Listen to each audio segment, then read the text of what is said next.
మహారాష్ట్ర ముంబైలో వర్షాలు దంచుకొడుతున్నాయి. ఉదయం నుంచి కురుస్తున్న కుండపోత వర్షాలతో ముంబై నగర వాసులు అతలాకుతలమవుతున్నారు.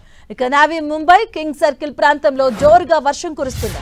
దీంతో వాహనదారులు తీవ్ర ఇబ్బందులు పడుతున్నారు. ఇక నావీ ముంబైలోని కూరగాయల మార్కెట్ జోరు వర్షానికి నీట మునిగింది. అటు ముంబైకి రెడ్ అలర్ట్ కొనసాగుతుండగా గంటకు 40 నుంచి 50 కిలోమీటర్ల వేగంతో ఈదురుగాలులు వేస్తాయని వాతావరణ శాఖ తెలిపింది. థానే, కొంకన్, రత్నగిరి సహా ఇతర ప్రాంతాల్లో భారీగా వర్షాలు కురిసే ఛాన్స్ ఉందని ఆయా ప్రాంతాలకు ఎల్లో అలర్ట్ జారీ చేసింది. మిగతా ప్రాంతాలకు ఆరెంజ్ అలర్ట్ జారీ చేసింది.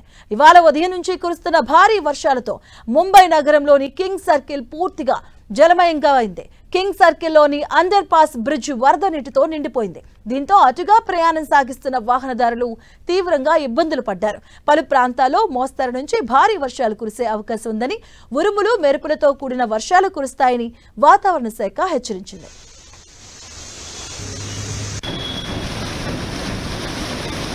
ముంబైలో రెడ్ అలర్ట్ కొనసాగుతూ ఉంది. అలాగే కొన్ని ప్రాంతాలకు ఎల్లో అలర్ట్, అలాగే మరికొన్ని ప్రాంతాలకు ఆరెంజ్ అలర్ట్ జారీ చేసింది వాతావరణ శాఖ. జలమయమైంది నీటి నావీ ముంబై, అలాగే కింగ్ సర్కిల్ పూర్తిగా కూడా నీటిలో మునిగింది. మనం చూడొచ్చు ఎన్టీవీ స్క్రీన్ పైన కూడా పూర్తిగా మోకాల లోతు వరకు కూడా నీళ్ళల్లో వెళ్తున్నటువంటి దృశ్యాలు మనం చూస్తున్నాం. అలాగే వాహనాలు కూడా తీవ్రంగా ఇబ్బందులు ఎదుర్కొంటున్నారు. గంటకి 40 నుంచి 50 కిలోమీటర్ల వేగంతో ఈదురుగాలులు వేస్తున్నాయి.